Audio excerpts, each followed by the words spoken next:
بینەران و بیسرانی بەڕێزی تەلەڤیزیۆنی ڕۆژهەڵات گوێڕای هاوڕێیانی هاوکارم لە بەشی کوردی هەواڵەکان لەگەڵتانین. ئەندامێکی دڵسۆزی کۆمەڵە لە نروێژ ماڵاوایی لە ژیان کرد.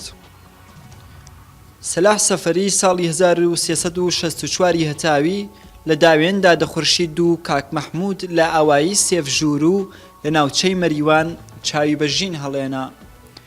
تا کلاسی سێ ڕاهنمایی دەرسی خوێند و دواتر وەک زۆربەی لاوانی کەمداهاتی کوردستان ڕەوانەی بازاڕی کار بوو. ماوەی چەند ساڵ لە تاران سەرقاڵی کرێکاری بوو. سەلاح وەک دۆست و لایەنگری کۆمەڵە لە ناوچەی مەریوان سەرقاڵی تێکۆشان بوو. ساڵی 2015 زاینی وەک پەنابەر لە وڵاتی نۆروێژ نیشتەجێ بوو. هاوڕێ سەلاح سەفەری هەر لە یەکەم ڕۆژەکانی گەیشتنی بە وڵاتی نۆروێژ پەیوەندی با کومیتەی کۆمەڵە لە نروێژ گرت و لە وڵاتە شان بەشانی هاوڕێیانی کۆمەڵە دەستیدایە چالاکی تشکیلاتی. لە زومرەی ئەو هاوڕێیانە بوو کە لە زۆربەی هەرە زۆری کۆڕ و کۆبوونەوە و سمینار و مەراسم و خۆپیشاندانەکاندا بە گەرم و گوڕی بەشداری ئەکرد. ساڵی 2016 بە فەرمی بوو بە ئەندامی کۆمەڵە و زۆر زوو لە ناو هاوڕێیاندا جێی خۆی کردەوە و بوو بە یەکێک لە هاوڕێیانی زۆر خۆشەویست. دڵسۆزی و سەداقەتی لە ناو هاوڕێیاندا تا ڕادەیەک بوو کە هەمووان هەستیان بە تێکەڵیەکی تایبەت لەگەڵی ئەکرد. بەداخەوە شەوەی نۆ لە سەردەی مانگی 4 بەهۆی وەستانی دڵ ماڵ ئاوایی لە ژیان کرد و دڵە گەورەکەی بۆ هەمیشە لە لێدان کەوت. ماڵ ئاواییکردنی هاوڕێ سەلاح خەمێکی قورس بوو بۆ هەموو بنەماڵە و ئەندامان و دۆستان و سەرجەم تێکۆشەرانی کۆمەڵە.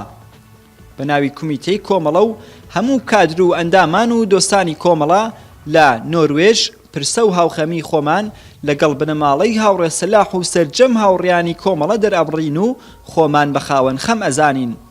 هیوامان سەبووری هەموو داغدارانی ئەم کۆستە گەورەیە و بەڵێن ئەدەین بە شەکاوە ڕاگرتنی ئاڵای دەستی هاوڕێ سەلاح و سەرجەم گیان بەخت کردووانمان ڕێز لە یاد و بیرەوەریەکانی کاک سەلاح و سەرجەم گیان بەخت کردووانمان بگرین و درێژە پێدەری ڕێگا و ڕێبازیان بین.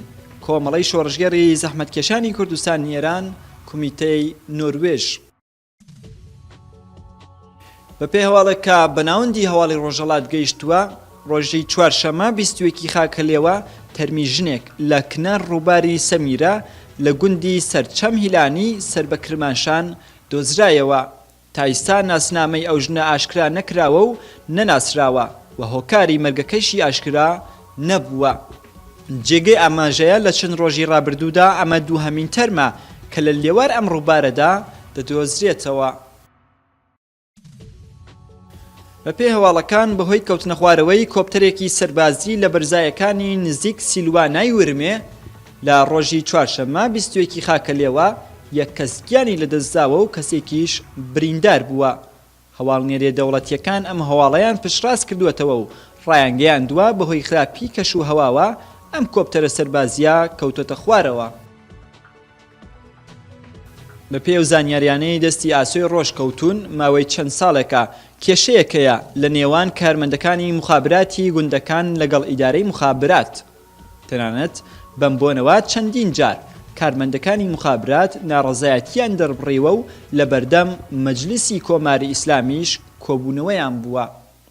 بەڵام لە ڕۆژانی ڕابردوودا جارێکی تر گوشار خراوەتە سەر کارمەندەکانی بەشی مخابرات کە دەبێت گرێبەستێک واژۆ بکەن کە ئەو گرێبەستە لە زەرریاندایە و هیچ قازانجێکی نییە بۆیان. ڕۆژی چوارشەممە 21 خاکەلێوە لەلایەن ئیدارەی مخابراتی مەریوانەوە کارمەندی مخابراتی گوندەکان بان کراون بۆ ئەوەی ئەو گرێبەستە واژۆ بکەن. بەڵام کارمەندەکان تێکڕاو بە کۆی دەنگ ئامادە نەبوون بچنە ئیدارەی مخابرات و ئەو گرێبەستە واژۆ بکەن. ڕۆژی سێشەممە 20 خاکەلێوە دوو شارۆمەندی سنەیی بە ناوەکانی مورتەزا نووری تەمەن 27 ساڵ و کوڕی تاهیر، محەممەد شەریفی تەمەن 43 ساڵ کوڕی محەممەد ئەمین خەڵکی گوندی ساڵیان سەربا کەڵاتەرزانی سنە بان کراونەتە ئیدارەی ئیتلاعاتی ئەو شارە و لێکۆڵینەوەیان لەگەڵ کراوە.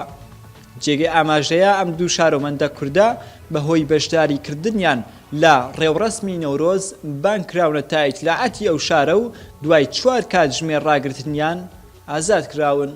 بینەران و بیسەرانی بەڕێز هاتینا کۆتایی ئەم گەشتە لە هەواڵەکان تا دیارێکی دیکە کات و ساتێکی خۆشتان بۆ بە ئاوا دەخوازم.